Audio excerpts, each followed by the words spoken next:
So let's go through the steps of making a slot machine GUI, which when you hit the spin key,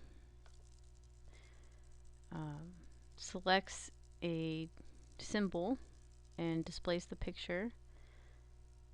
When you get certain combinations here on the right, it will give you points.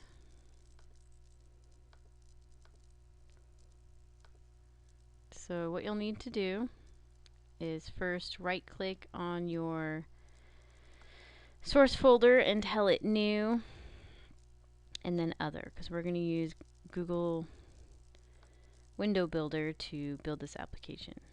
So when you get to your other, you'll see the Window Builder icon. You'll choose it, you'll choose Swing Designer, and we're going to make it with a JFrame today. Name it something appropriate.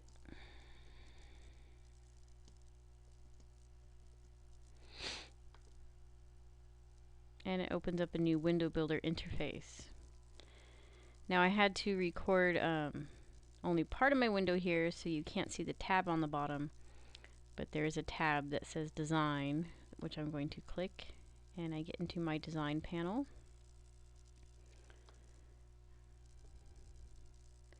And so over here we have our JFrame, and then we have our tools. The first thing you want to do is apply an absolute layout to your content pane.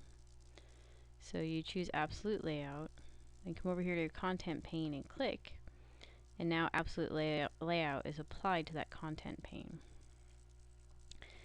Now we'd like to make a big J label inside of this content pane, which will be the background for our images, our big image of a slot machine.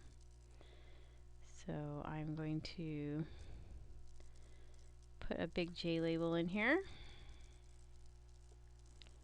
Fills the entire content pane. And I come down here to my properties, and I can see all my properties. I'd like to put that symbol, not the symbol, the background as an icon to my J label. So I'm going to click on my adding. So the little dot dot dot lets me open up a dialog box that lets me choose an image. At first you have to choose the absolute path of your image. So notice I have my background set up here, and when I hit OK, it applies that background to my JFrame. So I'm going to make my JFrame a little bit larger to fit that image a little bit better. Make my label a little bit larger so it will fit properly.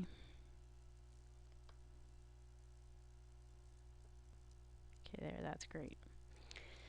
So the next thing I want to do is I want to add some buttons down here so I can hit spin. So I'm going to come over here to my button. You can put your button anywhere, really. I'm going to stick it there. Now notice that it went behind the J label, so I need to click on my button and drag it to the top of the J label. This shows which layers all of our objects are on. So there's my new button. You can change what that new button says by clicking its text. I will make it say spin. And it's always good to name your button variable something. So I will name him BTN spin. Okay. And now he's ready to go. So if I want to program this button so that when I click on it, something will happen, I will double click on that button.